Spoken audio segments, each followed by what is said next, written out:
오늘도 2주간의 묵상, 주보 안에 있는 2주간의 묵상의 글을 함께 봅니다.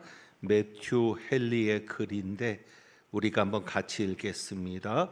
우리가 진리를 소유하고 있다는 가장 좋은 증거는 그 진리대로 사는 것이다. 아멘.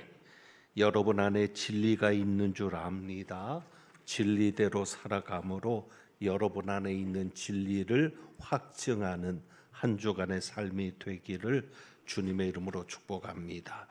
오늘도 잠언 22장의 말씀을 영상으로 함께 묵상한 이후에 설교를 듣도록 하겠습니다. 잠언 22장 함께 봅니다. 제22장. 많은 재물보다 명예를 택할 것이요 은이나 금보다 은총을 더욱 택할 것이니라. 가난한 자와 부한 자가 함께 살거니와 그 모두를 지으신 이는 여호와시니라. 슬기로운 자는 재앙을 보면 숨어 피하여도 어리석은 자는 나가다가 해를 받느니라. 겸손과 여호와를 경외함의 보상은 재물과 영광과 생명이니라. 패역한 자의 길에는 가시와 올무가 있거니와 영혼을 지키는 자는 이를 멀리하느니라. 마땅히 행할 길을 아이에게 가르치라. 그리하면 늙어도 그것을 떠나지 아니하리라. 부자는 가난한 자를 주관하고 빚진 자는 체주의 종이 되느니라. 악을 뿌리는 자는 재앙을 거두리니 그 분노의 기세가 쇠하리라. 선한 눈을 가진 자는 복을 받으리니 이는 양식을 가난한 자에게 줌이니라. 거만한 자를 쫓아내면 다툼이 쉬고 싸움과 수욕이 그치느니라. 마음의 정결을 사모하는 자의 입술에는 덕이 있으므로 임금이 그의 친구가 되느니라. 여호와의 눈은 지식 있는 사람을 지키시나 사악한 사람의 말은 패하게 하시느니라. 게으른 자는 말하기를 사자가 밖에 있은즉 내가 나가면 거리에서 찢기겠다 하느니라. 음녀의 입은 깊은 함정이라. 여호와의 노를 당한 자는 거기 빠지리라. 아이의 마음에는 미련한 것이 얽혔으나 징계하는 채찍이 이를 멀리 쫓아내리라. 이익을 얻으려고 가난한 자를 학대하는 자와 부자에게 주는 자는 가난하여질 뿐이니라. 너는 귀를 기울여 지혜 있는 자의 말씀을 들으며 내 지식에 마음을 둘지어다. 이것을 내 속에 보존하며 내 입술 위에 함께 있게 함이 아름다우니라. 내가 내게 여호와를 의뢰하게 하려 하여 이것을 오늘 특별히 내게 알게 하였노니 내가 모략과 지식이 아름다운 것을 너를 위해 기록하여 내가 진리의 확실한 말씀을 깨닫게 하며 또 너를 보내는 자에게 진리의 말씀으로 회답하게 하려 함이 아니냐. 약한 자를 그가 약하다고 탈취하지 말며 곤고한 자를 성문에서 압제하지 말라. 대저 여호와께서 신원하여 주시고 또 그를 노략하는 자의 생명을 빼앗으시리라. 노를 품는 자와 사귀지 말며 울분한 자와 동행하지 말지니 그의 행위를 본받아 내 영혼을 올무에 빠뜨릴까 두려움이니라. 너는 사람과 더불어 손을 잡지 말며 남의 빚에 보증을 서지 말라. 만일 갚을 것이 내게 없으면 내 누운 침상도 빼앗길 것이라. 내가 어찌 그리하겠느냐. 내 손조가 세운 옛 지게석을 옮기지 말지니라. 내가 자기의 일에 능숙한 사람을 보았느냐. 이러한 사람은 왕 앞에 설 것이요 천한 자 앞에 서지 아니하리라. 아멘.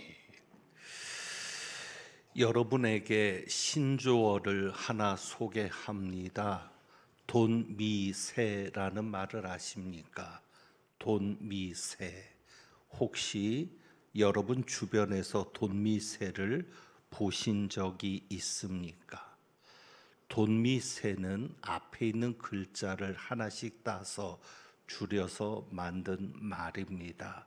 돈, 돈의 미, 미친, 그리고 세. 네, 맞습니다. 여러분이 짐작하는 그대로입니다. 돈, 미, 세. 돈에 미친 XX라는 말이죠. 그러니까 돈을 벌고 모으는데 집착하는 사람을 비하시켜서 하는 말입니다. 그래서 이렇게 사용합니다. 그는 정말 돈미세 같아. 무슨 일이든 돈을 벌 수 있다면 할 거야. 그는 정말 돈미세 같아. 돈을 벌 수 있다면 무슨 일이든 할 거야. 이렇게 사용하기도 한다고 합니다. 그러니까 돈에 집착하는 사람을 돈미세라고 비하하는데 사실 저나 여러분이나 돈미세가 아닌 사람이 있겠습니까? 저도 그렇지만 여러분도 다 부자 되기를 원하는 것 아닙니까? 그리고 부자가 되고 싶어서 그렇게 열심히 살아가는 것 아니겠습니까? 28일에 한국갤럽에서 설문조사를 한 결과가 한 가지 나왔습니다.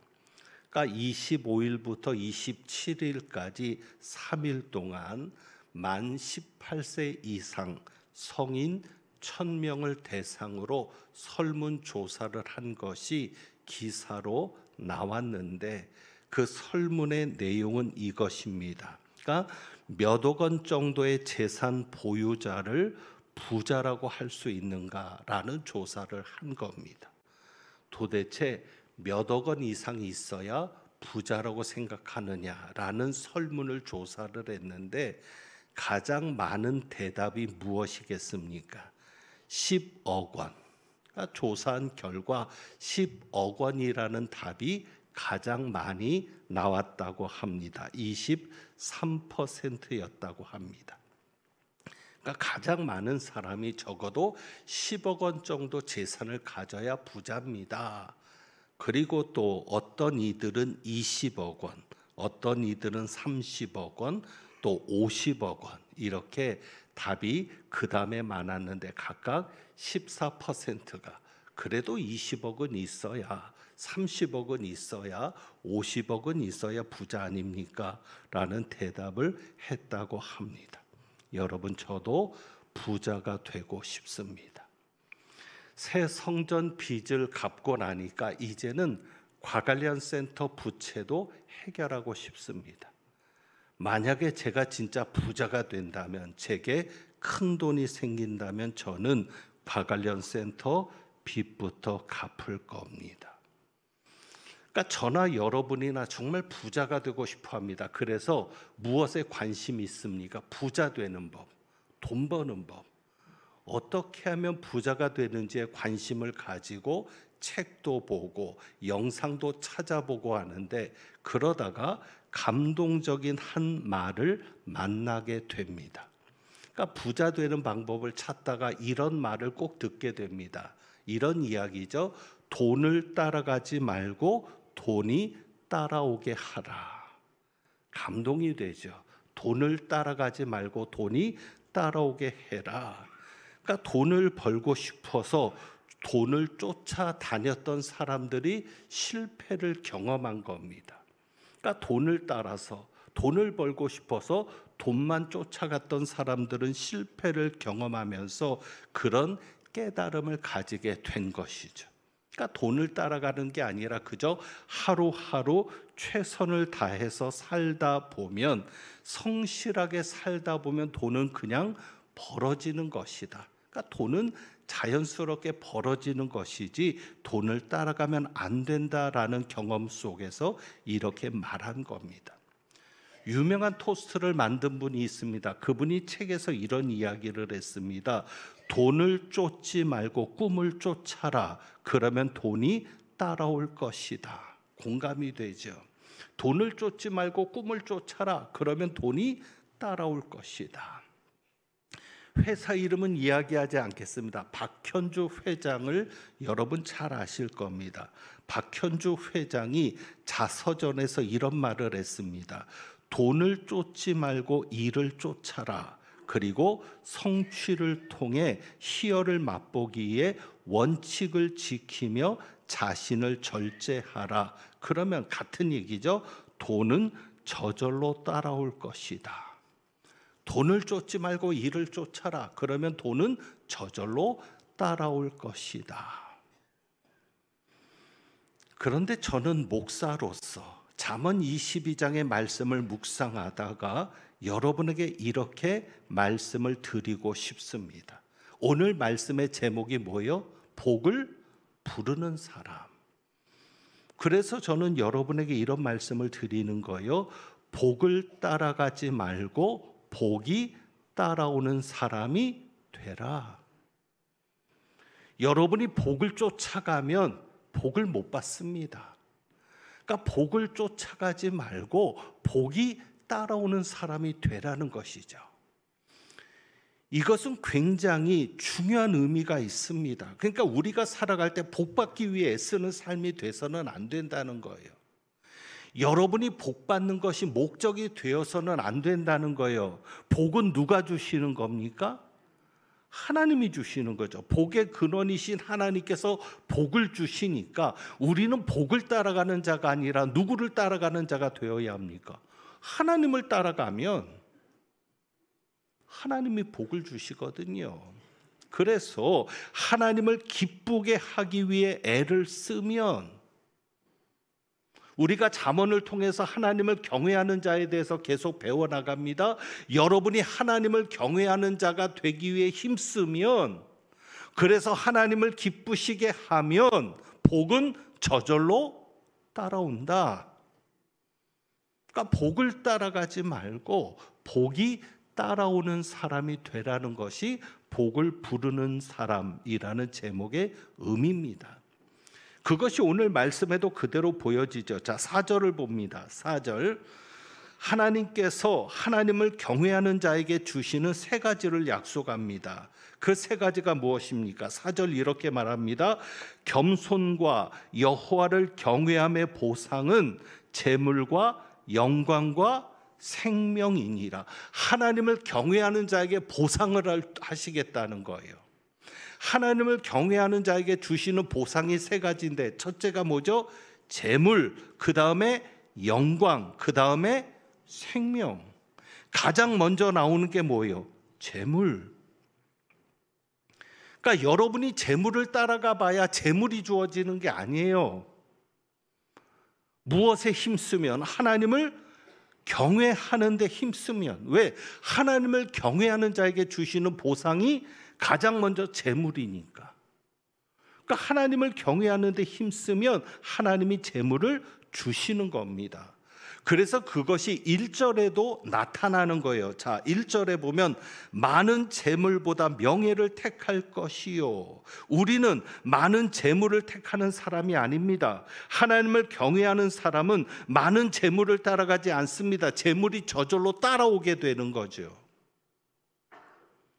그래서 하나님을 경외하는 사람은 무엇을 택합니까?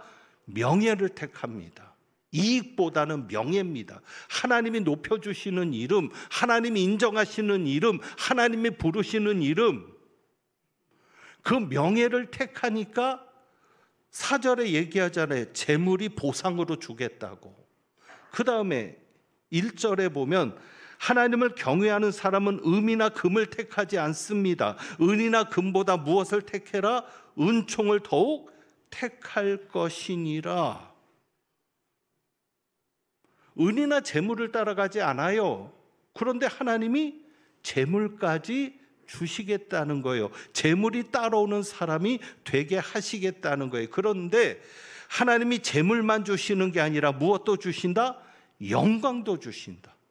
명예를 따라가니까, 하나님의 은총을 따라가니까, 하나님의 은총을 따라가는 데는 특별한 의미가 더 있죠. 자, 여기에 4절에 보면 겸손과 여호와를 경외함의 보상은 그랬습니다.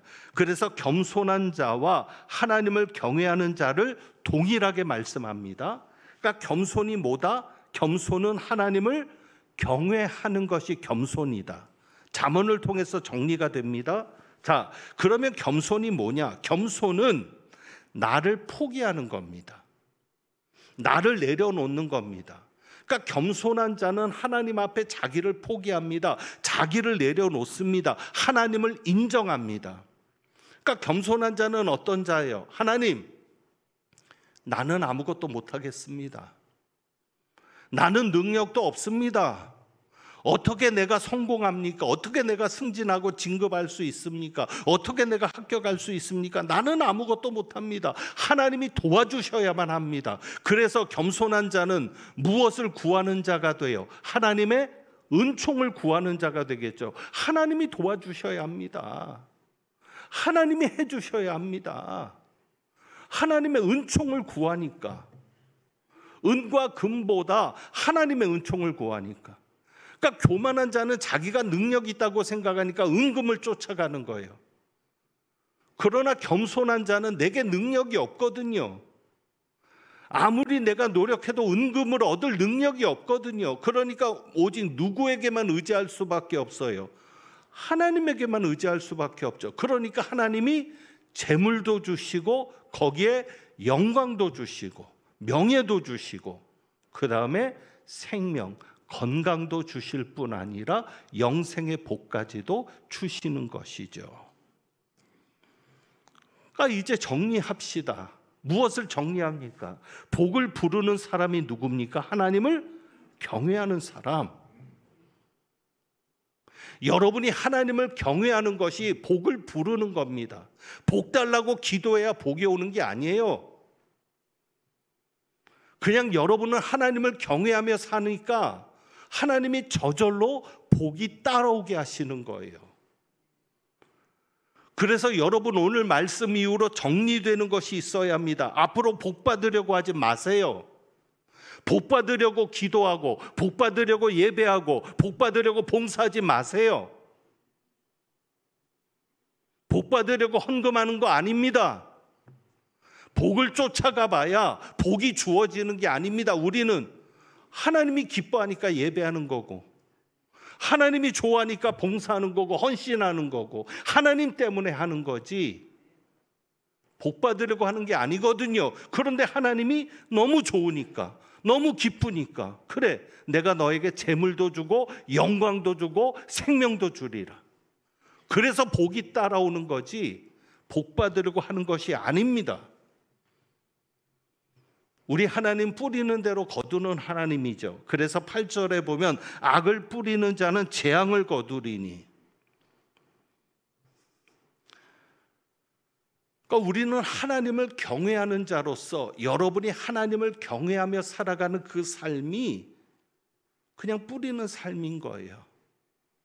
거기서 하나님의 복을 거두게 하시는 겁니다.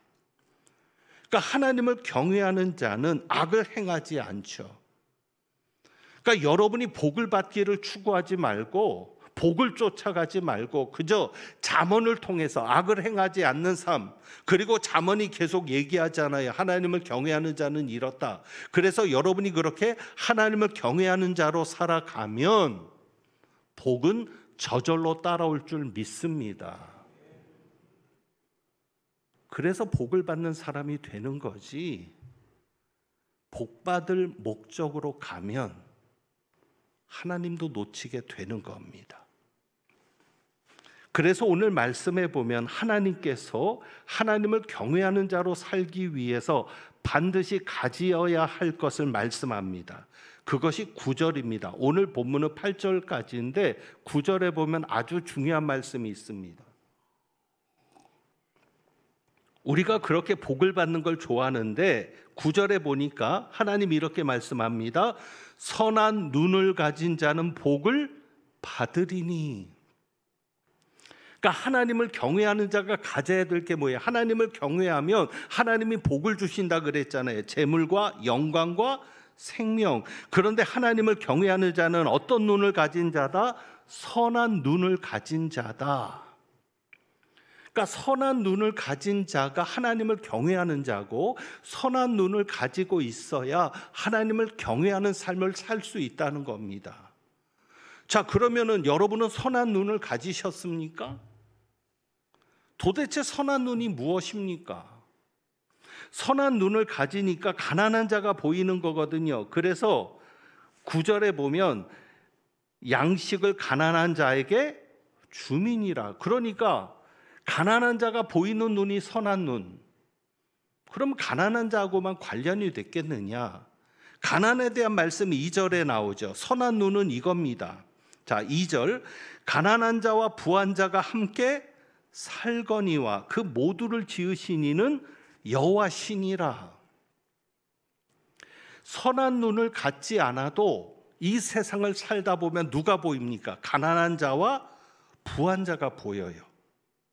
그러니까 하나님을 경외하지 않는 사람들도 가난한 자와 부자를 봐요. 교회를 다녀도 하나님을 경외하지 않고 그저 종교 생활만 하는 사람이 있을 수 있죠. 주일날 그저 썬데이 크리스찬이라고 하잖아요. 주일날 교회만 나오는 사람이 있을 수 있죠.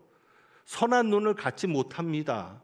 하나님을 경외하는 자로 살기보다는 그냥 종교가 하나의 관습인 겁니다. 그런 사람도 가난한 사람은 보여요. 부자는 보여요.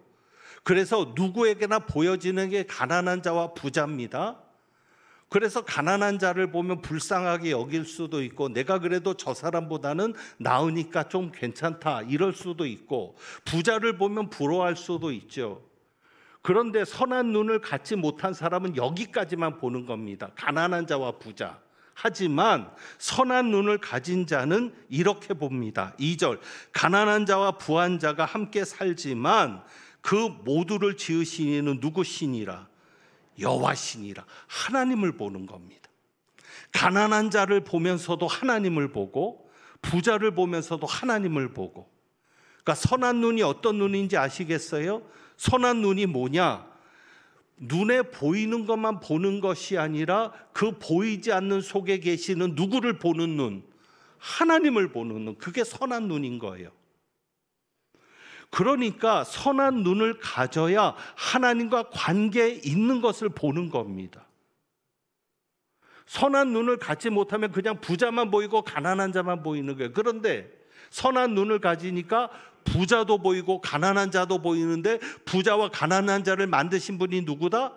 하나님이시다. 그러면 하나님이 나도 가난하게 만들 수 있고 부자도 만들 수 있고. 중요한 게 하나님을 의식하는 거잖아요. 선한 눈을 가진 자는 아침에 눈 뜨는 게 다릅니다. 하나님을 의식하지 않고 눈 뜨면요, 오늘 하루도 또 어떻게 살지?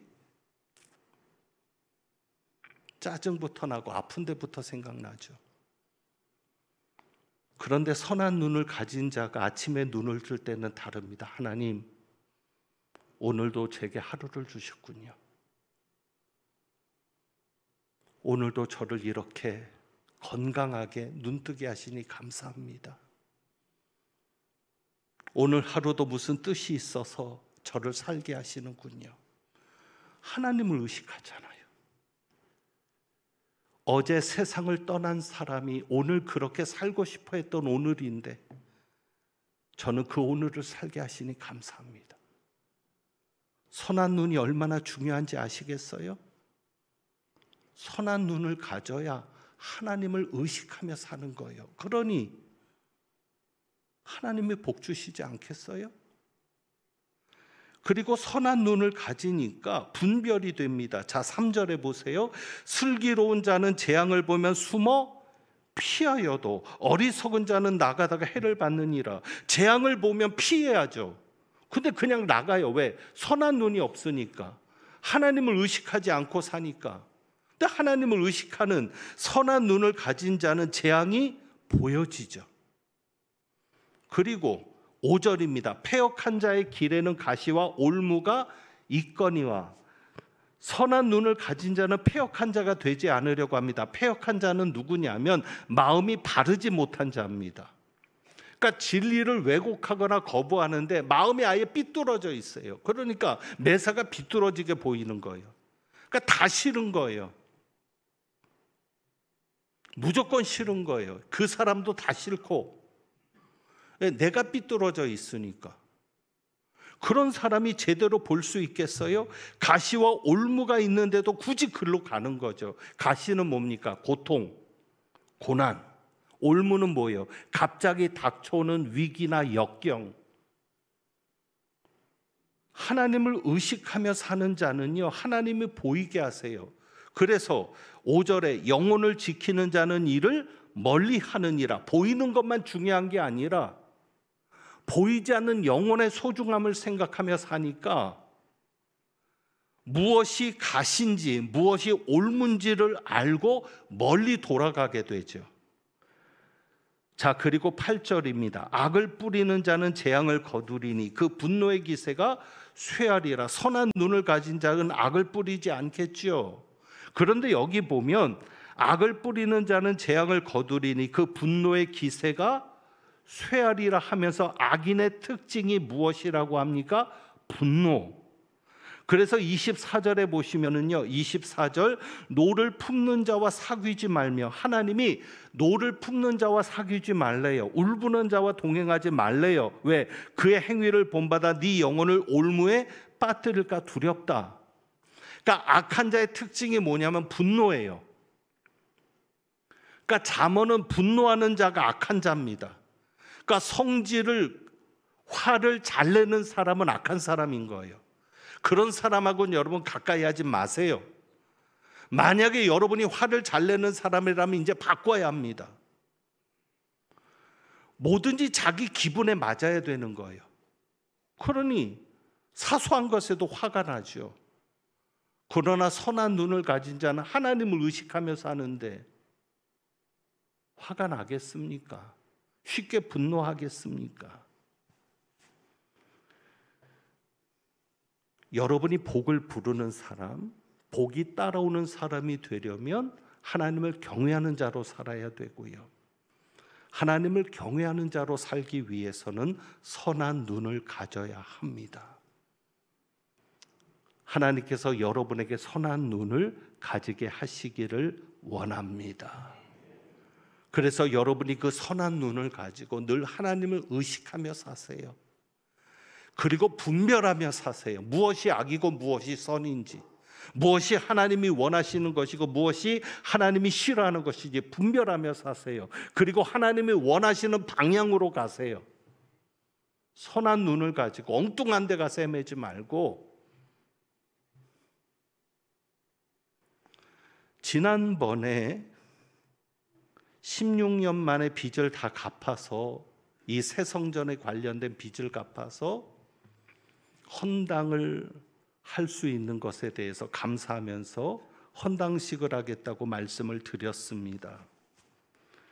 어떻게 16년 만에 빚을 갚을 수 있었을까요? 바로 그겁니다.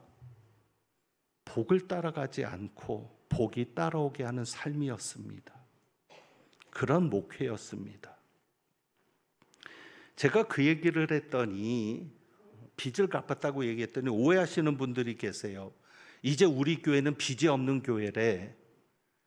그런데 아니에요. 아직도 우리는 빚 가운데로 걸어가고 있어요. 아직도 우리는 빚 가운데로 가고 있어요. 본당하고 이 성전 본관 건물하고 과관련 센터하고 10년 만에 또 과관련 센터를 지었는데, 이 두 건물이 합쳐서 100억 정도의 부채를 가지고 지은 겁니다. 그래서 그 중에 60억을 갚은 거예요. 그래서 지금 과관련 센터 빚은 40억 정도가 남은 겁니다. 그러니까 빚이 없는 게 아니라 아직 우리는 40억이 남았는데, 그래도 그 어려운 시기를 겪으면서 16년 동안 60억을 해결했잖아요. 과연 그 비결이 뭘까? 여러분, 우리 교회는요, 빚을 갚으려고 했던 교회가 아닙니다. 우리 교회는 빚을 갚으려고 노력하는 교회가 아니었습니다. 그러면 무엇을 위해서 노력했습니까? 하나님이 기뻐하시는 교회가 되려고 노력했습니다. 제 목회는 빚을 갚는 데 관심을 가진 목회가 아니었습니다. 만약에 빚을 갚는 데 관심이 있었다면 빚을 갚아줄 수 있는 교인들이 나오면 기뻐했겠죠. 그런 교인들을 찾았을 거고, 그리고 그런 교인들을 세우려고 했을 겁니다. 그런데 저는 한 번도 빚을 갚아주려는 교인들을 세우려 하거나 빚을 갚아줄 수 있는 교인을 찾지 않았습니다. 저는 오직 하나님이 기뻐하시는 성도를 만들려고 했습니다. 그래서 제 설교는 한 번도 빚을 갚아주는 것에 초점을 맞추거나 헌금을 강조하는 것에 초점을 맞추어서 설교가 이루어진 적이 없습니다. 오로지 어떻게 하면 하나님이 기뻐하는 성도가 될까?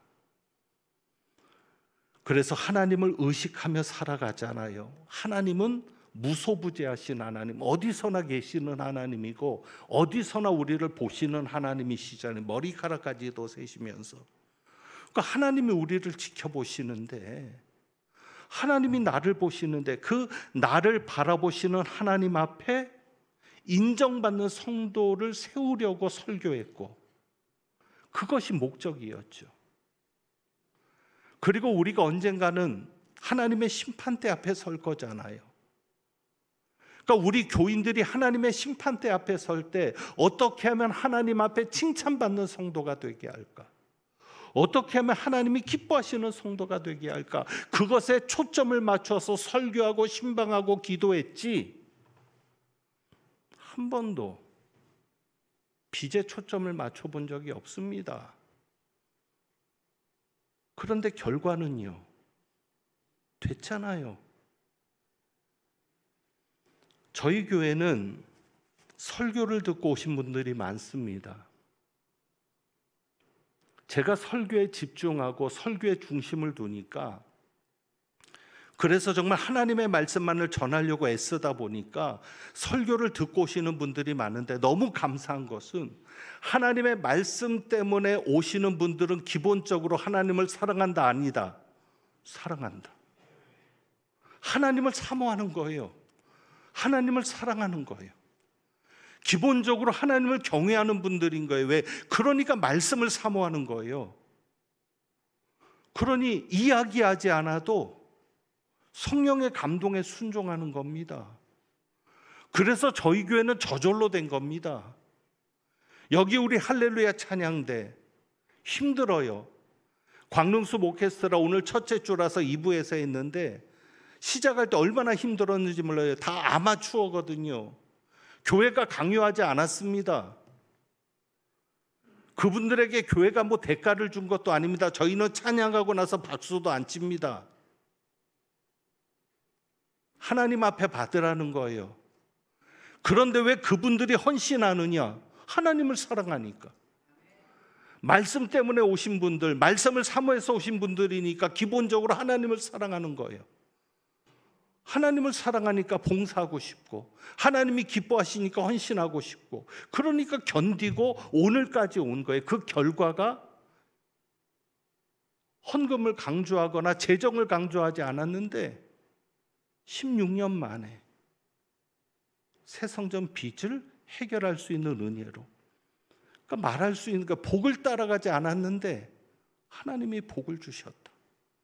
복을 구하는 목회가 아니었는데 하나님이 복을 주셨다. 그저 하나님을 경외하려고 했고 하나님을 기쁘시게 하려고 했는데 모든 것을 하나님이 책임져 주셨다. 그러니 저희 교회는 자연스럽게 하나님을 경외하고 하나님을 사랑하는 분들이 모이니까 자연스럽게 복이 따라왔던 것이고, 그래서 그 결과가 오늘의 광릉내 교회로 여러분 앞에 세워질 수 있었던 겁니다. 여러분, 복을 따라가는 게 아니라 우리는 하나님을 따라가야 합니다. 복을 쫓지 말고 주님을 쫓아가야 합니다. 그러면 저절로 됩니다. 주님이 하십니다. 그래서 오늘 우리가 이 찬양을 드려보려고 하는데, 복을 부르는 자 되기 위해서 우리가 부르는 찬양이죠. 주의 자녀로 산다는 것은 정말 우리가 힘들어요. 이 세상을 살기가 힘들지만 주님의 자녀로 살면 하나님이 책임지시는 거죠. 그리고 우리의 시선을 주님께 드리면, 우리가 주님을 보기 시작하면 주님이 역사하시는 거죠. 그래서 복은 저절로 따라오게 될 것을 믿고 우리가 이 찬양을 통해서 우리의 믿음을 주님 앞에 고백해 봅니다. 두 곡의 찬양을 드립니다.